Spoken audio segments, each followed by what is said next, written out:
বৈষম্যহীন সমাজ গড়তে দ্রুত সংস্কার শেষে নির্বাচন দেওয়ার আহ্বান জানিয়েছেন জামায়াতের আমির ডাক্তার শফিকুর রহমান।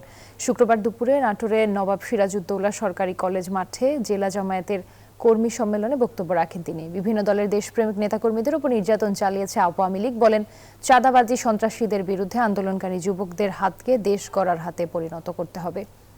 এছাড়া এদেশের হিন্দু, মুসলমান, বৌদ্ধ, খ্রিস্টান সবাই গর্বিত নাগরিক বলেও মন্তব্য করেন জামায়াত আমির।